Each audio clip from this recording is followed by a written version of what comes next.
Sini kelas pertama itu di mana Pak Yayan sebagai coach di sini menemukan siswa yang Bu Istin yang bernama Tono itu mempunyai bakat di bidang bulu tangkis, tapi anaknya itu kelihatannya kurang pede, terus kurang percaya diri, terus kurang dukungan dari orang tua juga. Nah, di sini kebetulan bulan depan ada kegiatan Kopda, jadi Pak Yayan itu menghubungi sebagai coach, menghubungi Bu Istin nanti untuk bicara di sini. Nanti ada komunikasi antara Bu Istin dan Pak Yayan terkait Tono untuk menanggapi masalah Tono biar nanti bisa ikut dalam Kopda cabang bulu tangkis seperti itu. Oke, langsung Ibu dari saya Ki. Oh, nggih. Oh ya, saya punya Dari murid. masuk ke dalam Ya, saya punya murid ya, Pak. Assalamualaikum. Waalaikumsalam, Pak. Ya, oke.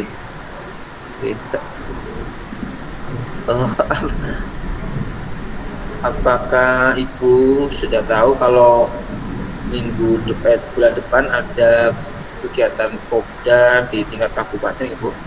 Oh, iya, Pak. Memang kenapa, Pak? Nah, ini sih saya sebutnya, ini saya boleh minta waktunya sebentar. Saya ingin berbicara empat-mata dengan Bu Istin. Oh, nggih. Boleh, Pak. Begini, Bu. Menurut Ibu, mengapa saya ingin berbicara dengan Ibu? Bisa mungkin tahu apa saya ingin ngomong-ngomong sama Ibu gitu? Mungkin ada hubungannya dengan perlombaan Kopda bulan depan, Pak. Iya sih, Bu. Gini, saya kan dari kemarin beberapa kali saya melihat waktu murid-murid sedang pelajaran olahraga, saya tuh melihat salah satu murid Ibu itu ya, Tono itu, saya melihat pas kemarin sedang bermain bola, so kelihatannya ada bakat di bidang itu. Apakah menurut Ibu juga seperti itu ya? Maaf, Pak. Menurut saya juga begitu sih, Pak. Menurut pengamatan saya. Kalau seperti itu, ini sebenarnya saya kan dari beberapa kali lihat itu pada pelajaran olahraga bermain bulu tangkis lebih bagus dibandingkan dengan teman-temannya. Iya, Pak. Menurut Ibu itu apa benar seperti itu, Ki? Iya, Pak. Menurut saya juga seperti itu, Pak. Tapi kelihatannya Tono anaknya tidak percaya diri, Pak, dan cenderung suka menyendiri, minder dengan teman-temannya. Ya, tapi kan kalau dilihat-lihat teman itu kelihatannya tuh teman itu apa namanya, kalau dilatih itu kayaknya bisa maksimal itu loh, Bu. Dan apa namanya, bermainnya kan kemampuannya kan bisa ditambah gitu loh, Bu. Iya, Pak. Kelihatannya memang bakatnya Tono di bulu tangkis, tapi Tono tidak punya perlengkapan olahraga, Pak, apalagi raket sama sepatu khusus yang untuk bermain bulu tangkis juga tidak punya, Pak. Kalau seperti itu mungkin sebaiknya bagaimana, Ibu ya? Mungkin kita bisa membicarakan dengan rekan guru yang lain, atau mungkin juga dengan orang tua Tono agar membantu Tono untuk bisa berkembang di bidang bulu tangkis. Gimana, Pak? Saya sih setuju dengan itu ya. Mungkin kita bisa berbicara dengan teman-teman rekan guru yang lain, terus kita juga mungkin bisa ngobrol dengan orang tuanya Tono ya. Iya, Pak, tapi kalau kelihatannya orang tua seperti apa, Bu? ya itu yang tadi mau saya katakan, orang tuanya Tono kan kurang mampu, sepertinya mungkin kurang setuju, Pak. Kalau begitu enaknya gimana, Ibu ya? Apa yang harus kita lakukan itu biar nanti Tono tetap bisa berkembang gitu loh, Bu? Gini, Pak, kita harus buktikan kepada orang tua Tono, Pak, bahwa Tono itu bisa dan mampu untuk berprestasi. Iya sih ya, memang sebaiknya seperti itu ya. Kita menunjukkan atau membuktikan ke orang tuanya Tono kalau Tono itu pasti bisa ya. Tapi gimana kira-kira itu? Apakah Tononya bisa lakukan apa enggak itu ya? Nah itu Pak, karena Tono anaknya pendiam, minder, itu kelihatannya Tono juga kurang yakin dengan kemampuan diri sendiri ya Pak. Nah, kalau Ibu melihat-lihat kemarin itu kira-kira gimana ya Ben kita bisa meyakinkan Tono kalau dia itu bisa gitu loh. Gimana ya Pak, kita harus memunculkan kepercayaan dirinya Tono ya. Dimunculkan loh bahwa kita memotivasi Tono bahwa dia itu mampu. Kita tidak salah memilih Tono gitu. Iya iya. Oh begitu ya. Oh iya benar sih.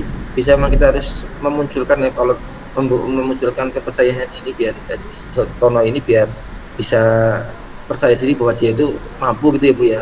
Iya ya. Sebaiknya kalau apakah kita perlu ada bimbingan atau latihan apa cuma Tono mandiri gitu Bu? Sebaiknya gimana ya? Kita adakan latihan rutin saja Pak. Kita membuat jadwal. Contohnya membuat jadwal latihan untuk apa ini? Bulu tangkis gitu. Oh, berarti kita adakan jadwal ya untuk Tono itu bisa latihan gitu ya. Oh, saya sangat setuju sekali kalau begitu. Menurut Ibu itu kapan kira-kira itu bisa memulai latihan Tono biar karena kan pertandingan untuk perlombanya kan minggu depan. Nah, itu kira-kira kapan kita bisa mulai latihan untuk Tono ini? Kalau menurut saya, kalau bisa segera mungkin sih Pak, biar nanti lebih mantap. Bagus juga sih kalau seperti itu ya.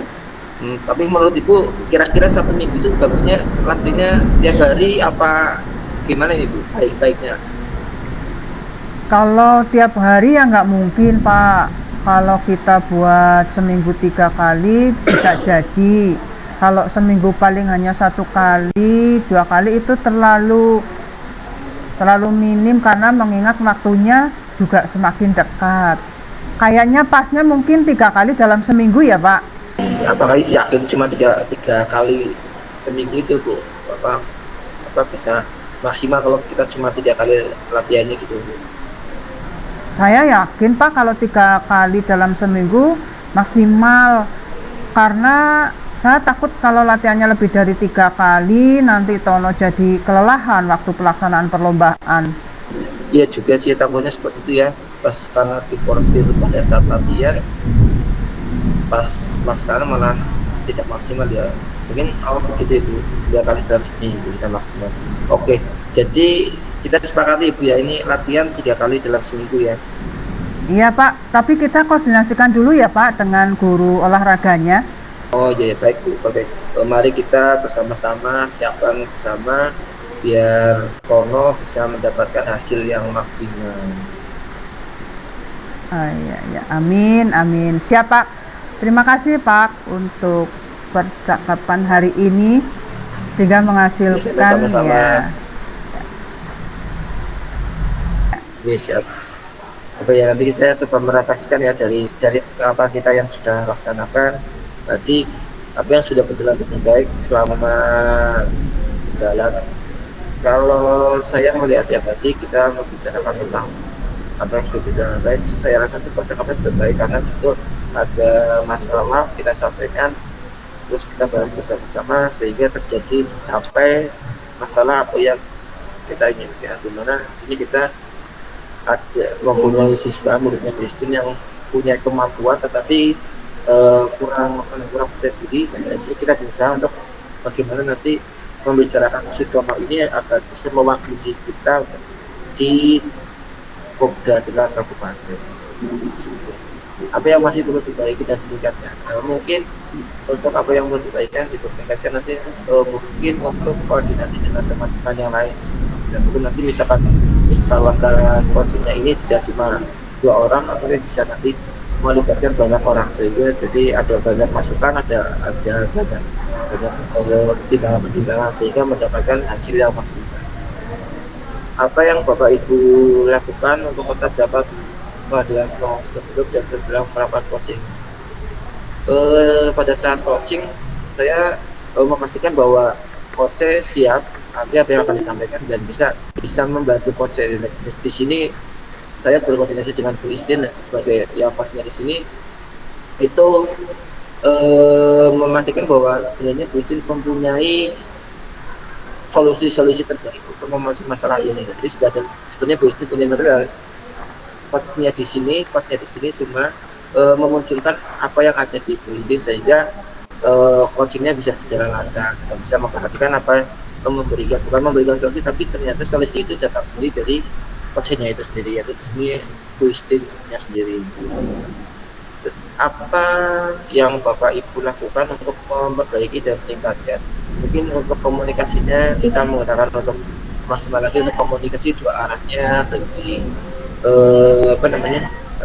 ditingkatkan lagi dan kita bisa menyelesaikan masalah-masalah selain masalah ini, bisa masalah-masalah yang lain bisa diselesaikan lagi dengan baik ke depan tanpa harus merugikan salah satu, hanya bisa diuntungkan dan untuk hasil terbaiknya seperti itu.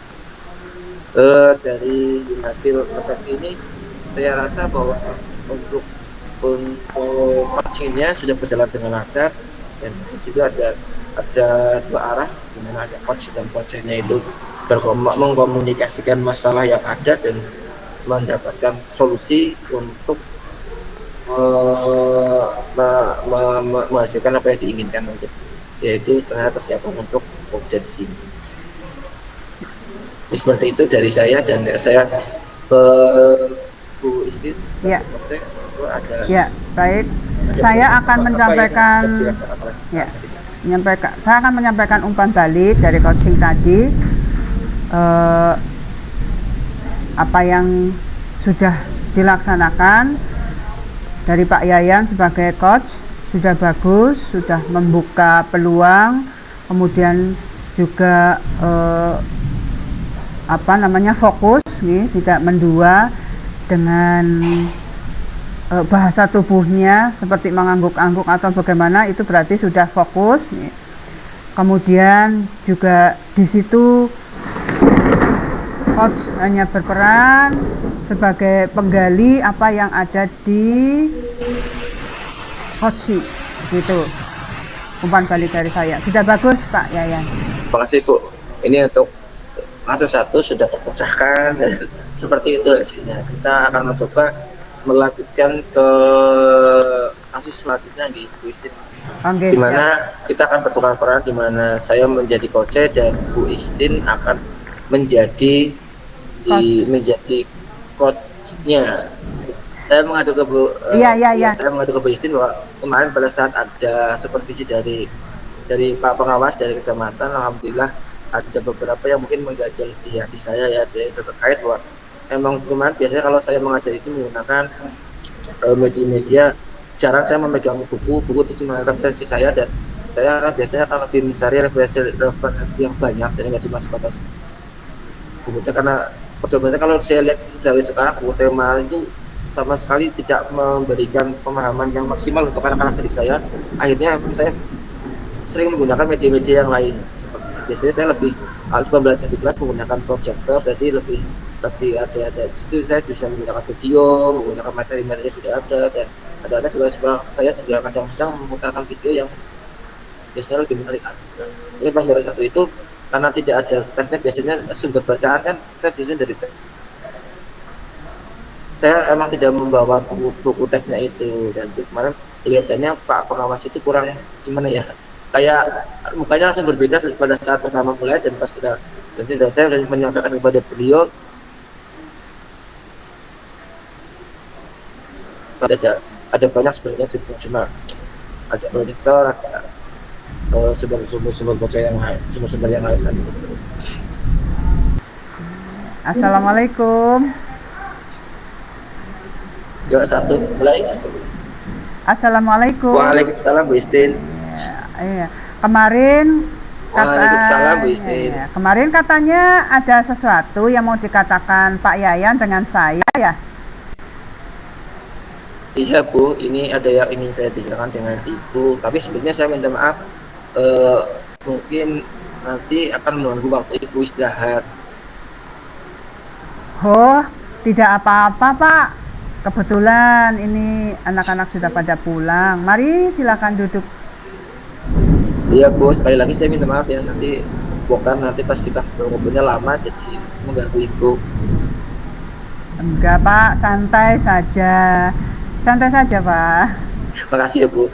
Sebenarnya saya nggak enak Bu nih. Sebelumnya saya minta maaf lagi, nanti kalau misalkan kali ini saya ngobrol lama dan waktunya nanti udah pulang malah masih ngobrol-ngobrol nih, saya minta maaf lagi ya Bu. Aduh, jangan minta maaf terus Pak. Saya kok jadi kepo ini. Sebenarnya apa sih yang ingin Bapak bicarakan dengan saya? Kayak begini Bu, kemarin pada saat saya ada kegiatan supervisi dari Pak Pengawas itu atau kemarin itu loh Bu yang dari kecamatan itu, kelihatannya itu beliau kurang senang dengan apa yang saya lakukan itu loh. Oh, oh begitu. Sebenarnya apa sih yang dilakukan Pak Yayan? Ya sebenarnya kayak biasa Bu, mengajar biasa, dan tapi pada saat saya mendapat supervisi itu tuh saya nggak membawa buku teks dulu Bu. Dari di situ tidak menggunakan buku teks gitu. Berarti saya nggak menggunakan buku teks, dan saya menggunakan media-media yang lain gitu loh, bukan nggak ada teksnya gitu. Oh begitu. Lah terus kenapa pengawas tidak suka?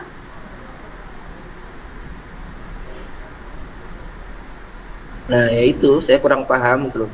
Tapi kelihatannya emang dengan ini kurang senang gitu loh, apa yang saya lakukan kelihatan pas awalnya seperti biasa gitu loh, pas pas saya melihat saya seperti itu, beliau langsung benar-benar kelihatan berbeda gitu loh Bu. Terus menurut Pak Yayan, apakah yang dilakukan Pak Yayan sudah benar? Ya, kalau menurut saya sih sudah Bu. Saya sudah menggunakan kurikulum yang ada. Memang sih saya tidak menggunakan buku teks, tapi dia menggunakan media-media yang lain untuk pembelajaran itu. Gitu. Ya, Apakah Pak Yayan juga sudah menjelaskan hal itu kepada pengawas? ya sudah Bu. Saya menyampaikan itu kepada pengawas, tapi intinya pengawasnya tersinggung loh. Saya lihatnya sih seperti itu loh. Jadi kayak gimana ya? Kayak tidak senang gitu loh Bu. Terus kira-kira solusi apa yang akan Pak Yayan laksanakan untuk menyelesaikan masalah ini? Ya, karena sudah seperti ini ya, sudah lalu yang kemarin mungkin Pak Pengawas juga sudah melaporkan kepada Pak Kepala Sekolah ya. Ya cepat atau lambat saya pastikan nanti akan dipanggil sama Pak Kepala Sekolah. Ya saya harus siap jawaban sesuai dengan kondisi dan fakta yang ada kemarin seperti itu. Bagaimana gitu? Benar sih Pak, benar sekali. Sepertinya kepala sekolah sudah mendapat laporan dari pengawas. Apakah Bapak punya gambaran solusi ini? Atau mungkin solusi lain? Ya saya harus minta maaf kepada pengawas dan membuat pelengkapan pengajaran mungkin yang sesuai dengan apa yang beliau harapkan itu loh. Jadi ya harus mau minta maaf dan mungkin harus memperbaiki pembelajaran saya, harus sesuai dengan yang apa yang beliau inginkan gitu. Nah, itu maksud saya Pak. Bapak harus siap solusi alternatif lain di saat sekiranya nanti alasan yang pertama tidak diterima.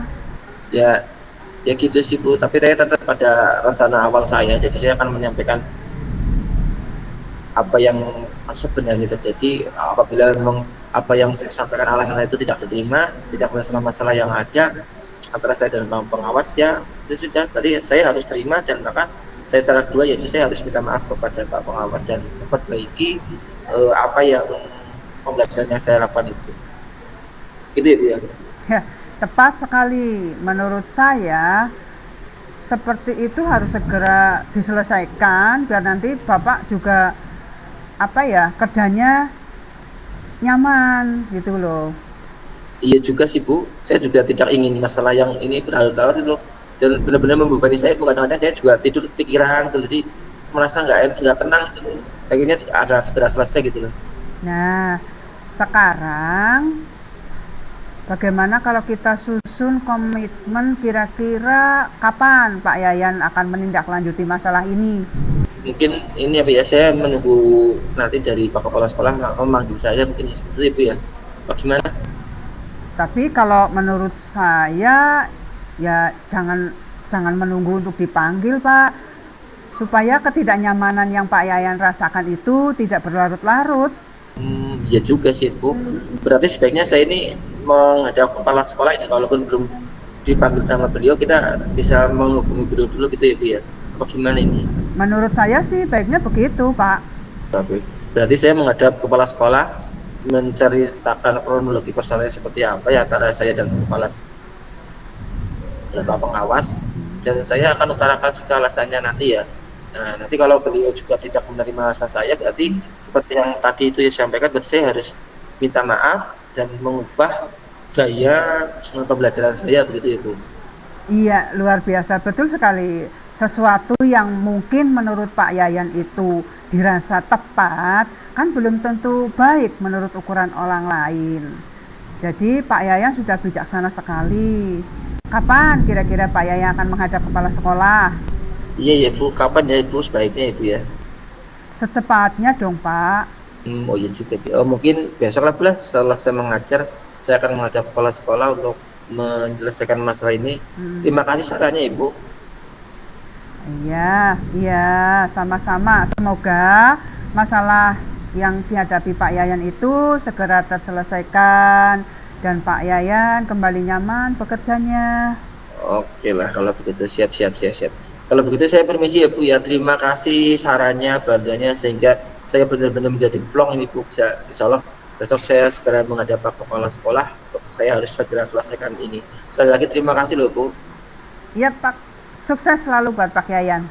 Kemudian skenario kedua, di mana Pak Haryanto, untuk ini Pak Yayan itu curhat kepada Bu Istin terkait permasalahan tadi. Ini mungkin dari Bu Istin sebagai coach akan melakukan refleksi terkait tadi coaching kasus kedua. Monggo untuk Bu Istin saya serahkan waktu sepenuhnya. Baik, refleksi diri. Yang pertama, apa yang sudah berjalan dengan baik selama percakapan. Di sini coach sudah fokus. Di situ semua percakapan saya kira sudah baik.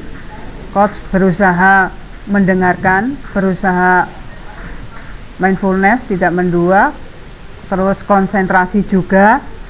Kemudian di situ juga fokus ya, fokus pada coaching ya.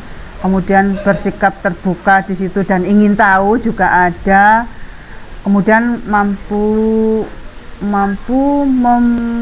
melihat peluang apa yang dimau atau diharapkan oleh coaching.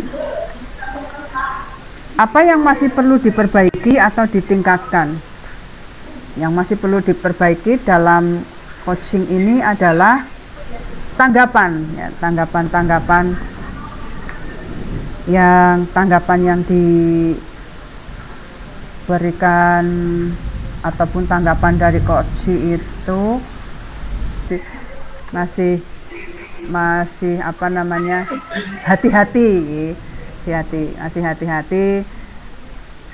Kemudian bagi coach juga hati-hati dalam memberikan tanggapan karena takutnya nanti memberikan label atau membangkitkan jiwa yang negatif pada coach. Yang ketiga, apa yang Bapak Ibu lakukan untuk tetap dalam kondisi presence atau kehadiran penuh sebelum dan saat melakukan coaching. Yang saya lakukan pada saat saya menghadapi coaching memang harus fokus, sehingga di situ ada kalimat pertanyaan-pertanyaan yang memang benar-benar fokus. Misalnya, jadi apa yang akan Bapak lakukan, misalnya seperti itu. Kemudian mendengarkan dengan penuh apa yang menjadi cerita ataupun menjadi masalah coaching. Yang keempat, apa yang akan Bapak Ibu lakukan untuk memperbaiki atau meningkatkannya? Mungkin di sini memang masih perlu belajar lagi untuk menjadi coach yang baik, ya, terutama dengan alur tirta yang pada skenario ini itu untuk pemecahan masalah. Itu tulisan hasil refleksi Anda, saya memang perlu mempelajari lagi apa yang menjadi paradigma berpikir coach dalam coaching ya. Kemudian apa itu Tirta memang perlu saya pelajari lagi untuk nanti menjadi lebih menguasai lagi. Gitu Pak Yayan. Dari coach apa yang saya rasakan pada saat belajar. Jadi pada saat saya coaching merasa apa yang jadi beban saya sebelumnya tadi coaching mulai melepaskan beban yang ada. Jadi yang kemarin di pikiran numpuk ini apa yang akan terjadi, apa yang terjadi, mulai dikeluarkan dan akhirnya semakin berkurang beban yang ada di diri saya sebagai coach itu berkurang dan seperti yang tadi di situ tadi coachnya memberikan pertanyaan-pertanyaan yang membangkitkan gairah saya, di mana situ saya mencarikan solusi apa saja saya gimana dan itu pun saya keluarkan sendiri dan saya merasa jadi bersemangat untuk menyelesaikan masalah yang ada, sehingga tidak berlarut-larut ditunggu nanti takutnya apa yang menjadi masalah itu semakin bani saya jadi kerjanya tidak nyaman karena masih ada hal-hal yang mengganjal, sehingga dari coaching ini alhamdulillah sudah akan terbuka dan ada rule yang jelas, rencana yang jelas, tindak lanjut yang akan dilaksanakan dengan jelas, sehingga benar-benar akan melepaskan beban yang ada dan menjadi lebih ringan lagi, dan pekerjaannya pun akan lebih tenang lagi, dan lebih nyaman lagi. Seperti itu yang bisa saya sampaikan terkait dengan umpan balik dari saya sebagai coach kepada coach yang itu. Terima kasih begitu Bu Idin. Ya, sama-sama Pak Yayan.